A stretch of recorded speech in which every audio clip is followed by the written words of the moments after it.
شاگرد ہے، میں گرم ہو رہا ہوں، وہ ہنس رہا، مجھے پہ گئی تو پھر سب بھول جائے گا. پتہ نہیں میں کس طبیعت کا آدمی ہوں. پہلے ہنساتا ہوں، پھنساتا ہوں، پھر اس کا پر نکالتا ہوں. دیکھو آیا ہوا وہ ثناء اللہ کا بھائی ذکاء اللہ، دھوبی کا کتا نہ گھر کا نہ گھاٹ کا، شاگرد بنا ہوا، ٹپے مارتا ہے. دھوبی کا کتا نہ گھر کا نہ گھاٹ کا، ٹپے مارتا ہے، بیٹھا ہوا قبر میں ٹانگیں داڑھی مونڈ کے بیٹھا ہوئی نیچے رکھی ہوئی.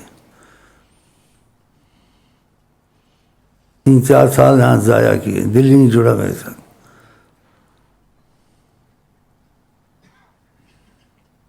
اب آپ کہیں گے گرم طبیعت کا ہے، اس کی کلاس کر دی ہے، یہ ہماری بھی کرے گا. تو کلاس سے تو کام ہوتا ہے.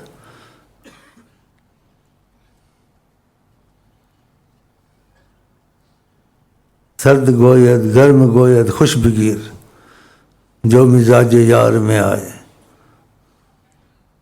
طریقت کا اصول ہی ایسا ہی ہے. اب وہ شیخ ہے نہیں ہے، لیکن فنا فی شیخ پہلے ہے.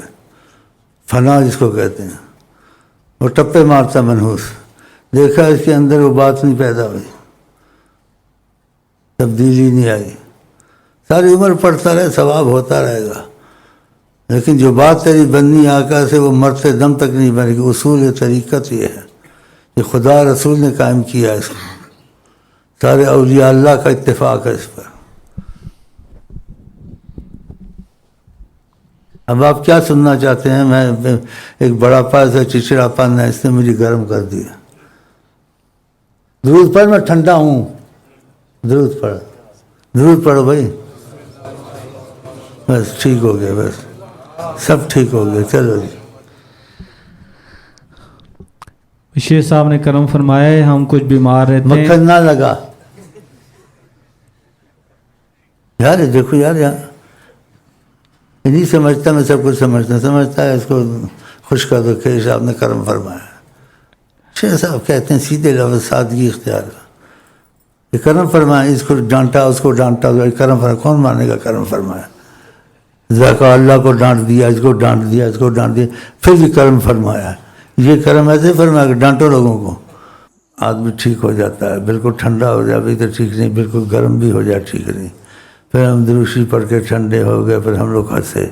ایسی انسان باتیں کرتا ہے. تو یہ ہوتی بھی ہیں، اور قرآن میں کچھ اس کے اشارات بھی ہیں، اور حدیث میں بھی اشارات ایسے ہیں. تو انشاءاللہ ہمارا تمہارا یہ سلسلہ کبھی ٹوٹنے والا نہیں ہے، کہ اس سلسلے میں ہمارے اللہ تعالیٰ کی ذات ہے اور آقا کے وسیلہ ہے اس میں. تو یہ سلسلہ کبھی کسی کو گرنے نہیں دیتا ہے، لیکن کچھ غلطی کرے اس کی اصلاح ہوتی رہتی ہے. چاہے وہ یہاں آئے، چاہے وہ باہر ہو، الٹا سیدھا کوئی کام کرے یا غلطی ہو، تو ایسے اسباب بنتے ہیں انسان حیران ہو جاتا ہے. 2 آدمی آپس میں باتیں کریں گے، کہیں گے دیکھو فلاں نے کیا تھا نا، اس کو پھر پٹائی ہوئی تھی، پھینٹی لگی تھی اس کو. تو اس نے وہ کام کیا ہوتا ہے، اس کو سنایا جاتا ہے تیری بھی پھینٹی آ رہی ہے. تو پھر اگر عقل والا ہوتا ہے کہتا ہے اللہ مجھے سنا رہا ہے. یا پھر اخبار ایسی آ جاتی ہے، کوئی غلطی کرتا ہے تو اخبار میں وہی حدیث آتی ہے جو اس کو تنبیہ کرنی ہوتی ہے، سن لیتا ہے. یا ٹی وی میں بیٹھا ہوا ہے تو اللہ مولانا کو بھیج دیتا ہے، وہی بات سناتا ہے جو اس میں غلط ہوتی ہے. یہ طریقت کے کمال ہے، اس کو تنبیہ ہوتی رہتی ہے. تو جو ایسی باتیں اشارتاً آئیں تو اس کو نوٹ کیا کرو اور اس غلطی کو دور کیا کرو.